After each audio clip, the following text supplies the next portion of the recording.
लोकसभा चुनाव प्रचार में पीएम मोदी जोर शोर से लगे हुए हैं। ताबड़तोड़ धड़ाधड़ रैलियां कर रहे हैं, जनसभाओं के साथ रोड शो भी कर रहे हैं। आज प्रधानमंत्री नरेंद्र मोदी अयोध्या आ रहे हैं, जहां रामलला का पहले दर्शन करेंगे, पूजन करेंगे, उसके बाद अयोध्या में होगा भव्य road show.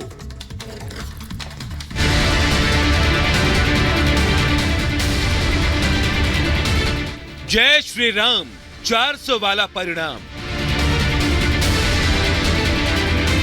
Awadh mission hattrick vision. Super Sunday Ayodhya में रोड शो।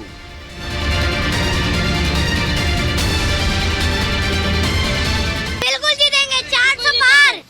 बीजेपी के सुपरस्टार प्रचारक प्रधानमंत्री नरेंद्र मोदी का प्रचार का कारवां अब उत्तर प्रदेश में है। तीसरे चरण से पहले तूफानी प्रचार का आज का कारवां काफी अहम है, क्योंकि पीएम का पड़ाव अवध का दौरा है।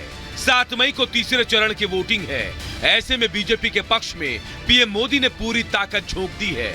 यूपी से 80 सीट को आधार बना टारगेट 400 पार का है। ऐसे में यूपी के कानपुर में पार्टी के लिए माहौल बनाने के बाद मोदी का आज अयोध्या दौरा है। शताब्दियों के बाद अयोध्या में राम जन्मोत्सव का वो अलौकिक दृश्य सबके सामने है, जिसका करोड़ों राम भक्तों को इंतजार था। रामनवमी के इस पावन पर्व पर रामलला का सूर्य तिलक हुआ, जिसका 500 सालों से हर हिंदुस्तानी को इंतजार था। मोदी जी के लिए सजावट हो रही है, यहाँ पर मोदी जी आएंगे और इसीलिए सजावट हो रही है। उनके आने के लिए हम लोग फुल सजावट कर रहे हैं और स्वागत के लिए, और 11 नंबर गेट से ही जाएंगे मंदिर। अच्छा, राम मंदिर इसी रास्ते से मंदिर जाएंगे। आज मोदी का दौरा भले ही चुनावी है, लेकिन लोगों में गजब का उत्साह है। एयरपोर्ट से अयोध्या तक के हाईवे की बैरिकेडिंग की गई है। करीब 80 पॉइंट पर जनता और साधु संत पीएम का स्वागत करेंगे। रामनगरी में पीएम मोदी रोड शो करेंगे। इसके लिए बकायदा रथ तैयार हो चुका है, जो लखनऊ से अयोध्या पहुंच गया है। सुपर संडे में पीएम मोदी के चुनाव प्रचार की बात करें तो पीएम 2:45 बजे इटावा पहुंचेंगे, जनसभा को संबोधित करेंगे। करीब 5 बजे धौरहरा जाएंगे, यहाँ पर भी जनता के बीच होंगे। शाम को 7 बजे अयोध्या के राम मंदिर में दर्शन करेंगे और 7:15 बजे अयोध्या में रोड शो करेंगे। वक्त चुनावी है और पीएम मोदी अपने मिशन 400 पार पर हैं, तो गेंद जनता के पाले में है। किसके वादों दावों में कितना दम है और किसकी नीयत पर जनता को भरोसा है, सब कुछ 4 जून को साफ हो जाएगा। Bureau report, Republic Bharat.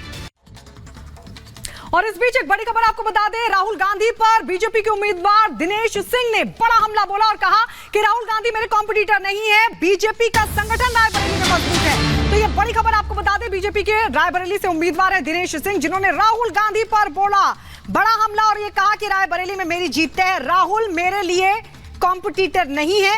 Raebareli में बीजेपी का संगठन मजबूत है, ब्लॉक प्रमुख से लेकर एमएलए तक सारे बीजेपी के हैं और ऐसे में अपनी जीत का दम भर रहे हैं दिनेश सिंह। सुनिए राहुल गांधी पर कैसे दिनेश सिंह ने निशाना साधा। 2019 का चुनाव आपके और सोनिया गांधी जी के बीच में था, अब ये चुनाव दिनेश सिंह वर्सेस राहुल गांधी। देखिए, समय गतिशील होता है, समय बदलता रहता है। कभी रायबरेली कांग्रेस का गढ़ कहा जाता था, आज समय बदल चुका है। आज रायबरेली मोदी जी का गढ़ हो चुका है।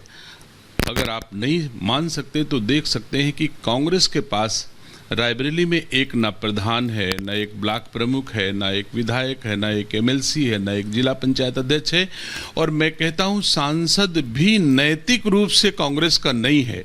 विधिक रूप से सोनिया गांधी जी रायबरेली की सांसद हैं, मैं इसे मानता हूं, लेकिन कांग्रेस के कैंडिडेट के रूप में सोनिया गांधी दिनेश सिंह को 2019 में भी नहीं हरा पाई। उनके पास 4 दलों का समर्थन था, समाजवादी पार्टी, बहुजन समाज पार्टी और अपना दल कृष्णा गुट पटेल। 4 से 4 लोगों के दलों का समर्थन से सोनिया गांधी सर्टिफिकेट प्राप्त की है। अगर एक भी दल का समर्थन उनके साथ ना होता तो सर्टिफिकेट भारतीय जनता पार्टी के खाते में होता। तो सोनिया गांधी नैतिक रूप से सांसद नहीं है, वैधानिक रूप से सांसद है, मैं उसे स्वीकार करता हूं। लेकिन दिनेश जी, आप इस बार के चुनाव को इंटरेस्टिंग मान रहे हैं कि नहीं? क्योंकि ये तो मानिए कि अमेठी भले ही 2019 के बाद अमेठी में बीजेपी सेंध मार चुकी हो, लेकिन रायबरेली एक तरह से एक स्ट्रॉन्ग गढ़ आज भी माना जाता है गांधी परिवार का। शायद यही वजह है कि राहुल गांधी को एक सेफ सीट यानी कि सुरक्षित सीट यहाँ पे रायबरेली से उतारा है कांग्रेस ने।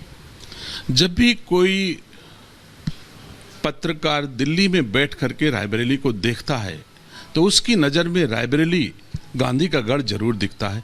आप रायबरेली की सरजमी पर आ जाई हैं और आपको थोड़े दिन में दिख जाएगा कि रायबरेली गांधी का गढ़ नहीं है। एक और बड़ी खबर आ रही है। अमेठी में उम्मीदवारी पर बोले किशोरी लाल, पहले तय नहीं था कौन लड़ेगा, स्मृति ईरानी को मैं हराऊंगा, ये किशोरी लाल शर्मा कह रहे हैं, जो अमेठी से उम्मीदवार हैं कांग्रेस के। और इनके सामने कौन है? केंद्रीय मंत्री स्मृति ईरानी। लेकिन कह रहे हैं कि मैं स्मृति ईरानी को हराऊंगा। जी हां, हराने का दावा कर रहे हैं किशोरी लाल। जी हां, किशोरी लाल कांग्रेस के उम्मीदवार, पहले राहुल गांधी के चुनाव लड़ने की तैयारी थी अमेठी से, लेकिन केएल शर्मा को टिकट दिया गया, किशोरी लाल शर्मा को, और अब कह रहे हैं कि वो हराएंगे स्मृति ईरानी को। ये बड़ी बात बोल रहे हैं। ये तो शीर्ष नेतृत्व का निर्णय था, क्योंकि पहले तो यहाँ था नहीं कि कौन लड़ेगा, तब तक था नहीं। फिर ये हुआ कि राहुल जी यहाँ से लड़ेंगे, ये शीर्ष नेतृत्व का निर्णय था। मतलब ये है कि अब स्मृति ईरानी को मैं भी हराऊंगा, बड़ी बात बोल रहा हूँ मैं, और इनकी कृपा से हराऊंगा। ठीक है, मैं यहाँ कोई नौकरी नहीं कर रहा हूँ गांधी परिवार के उसमें, मैं पॉलिटिशियन हूँ। मैं यूथ कांग्रेस से 1983 में यहाँ पे आया था, यूथ कांग्रेस के द्वारा चुन के।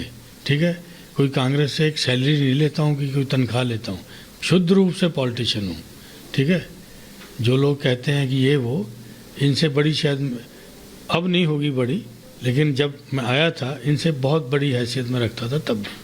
ठीक है, क्योंकि जिसको जैसे संस्कार मिलते हैं वो वैसा ही संस्कार वो प्रदर्शित होते हैं।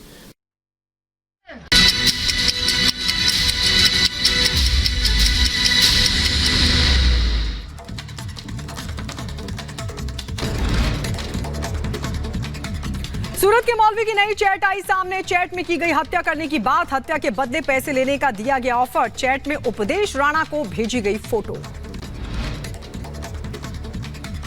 हिंदू नेताओं की हत्या की साजिश को सूरत पुलिस ने किया नाकाम। हिंदू संगठनों के नेताओं को फोन पर जान से मारने की धमकी देने वाले मौलवी सोहेल को क्राइम ब्रांच ने दबोचा। गुजरात के सूरत से गिरफ्तार मौलवी को लेकर बड़ा खुलासा। नुपुर शर्मा और टी राजा सिंह को मारने का था टारगेट। बड़े हिंदुवादी नेताओं की हत्या करने की साजिश रच रहा था ये मौलवी। जम्मू कश्मीर में आतंकी संगठन जमात इस्लामी पर कार्रवाई तेज। पुलिस ने लोगों को आतंकी संगठन से दूर रहने की चेतावनी दी है। जम्मू कश्मीर के पुंछ में आतंकी हमला हुआ। हमले में वायुसेना का एक जवान शहीद हो गया, 4 जवान जख्मी हो गए, इलाज जारी है। आतंकी हमले के बाद पूरे इलाके को सेना के जवानों ने घेरा। सुरनकोट इलाके में सर्च ऑपरेशन जारी। हमले के बाद की तस्वीरें भी सामने आई। उत्तर प्रदेश के गाजियाबाद में नहर में नहाने गया युवक पानी के तेज बहाव में फंसा। कड़ी मशक्कत के बाद युवक को रेस्क्यू कर बचा लिया गया। वीडियो हुआ वायरल। मोकामा के पूर्व एमएलए अनंत सिंह जेल से परोल पर छूटे। अनंत सिंह पर जेसीबी से बरसाए गए फूल। लोकसभा चुनाव के दौरान मिला है परोल। कोलकाता में बीजेपी नेता शशि गोंड ने टीएमसी कार्यकर्ताओं पर लगाया हमले का आरोप। हमले में गंभीर रूप से जख्मी हुई बीजेपी नेता। पुलिस मामले की छानबीन कर रही है। मेरठ में नकाबपोशों ने व्यापारी पर की फायरिंग। घटना सीसीटीवी कैमरे में कैद। 4 हमलावरों की तलाश में जुटी है पुलिस। उत्तर प्रदेश के मुजफ्फरनगर में दूल्हे का इंतजार करती रही दुल्हन। दहेज की मांग पूरी न होने पर बारात लेकर नहीं पहुंचा दूल्हा। परिवार में मचा कोहराम। यूपी के शामली में आरएलडी विधायक पर अभद्र टिप्पणी करने वाला गिरफ्तार। मामले में समर्थकों ने जताया था आक्रोश।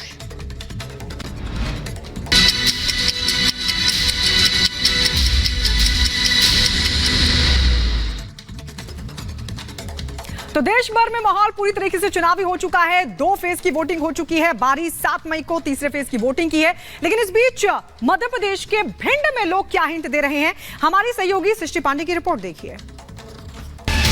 तो भिंड लोकसभा सीट का सियासी समीकरण क्या है, ये जानने के लिए रिपब्लिक भारत की टीम भिंड पहुंच चुकी है। क्या आपको लगता है, क्या हिंट है, क्या माहौल? जो पार्टी है वो अपना निर्देशन में विकास तो करवाती भी है, जो नहीं है वो अभी देखो मोदी जी की लहर चल रही है, उस हिसाब से अपना सब करवाते ही हैं। बीजेपी के शासन में बहुत अच्छा विकास हुआ है और हर पब्लिक को बीजेपी को सपोर्ट करना चाहिए। कांग्रेस की बात करें तो कांग्रेस का क्या हाल है? कांग्रेस का हाल तो बहुत खराब है। उसने कोई विकास नहीं किया है। क्या लग रहा है, क्या हिंट है आपकी तरफ से, कौन जीतने वाला है?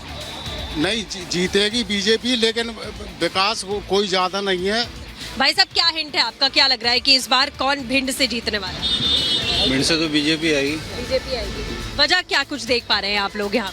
वजह यह है अब हर जगह विकास है, और दूसरी चीज़ ये क्या है, यंग जनरेशन जागरूक हो रही है, विकास हो रहा है, सड़कें बन रही हैं, हॉस्पिटल बन रहे हैं, लोगों को क्या चाहिए?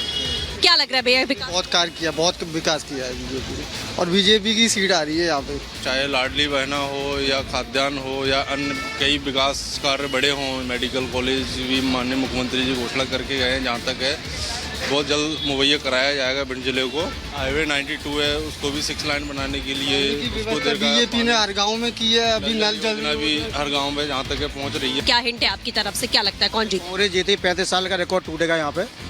हाँ, क्या कुछ वजह देख पा रहे हैं?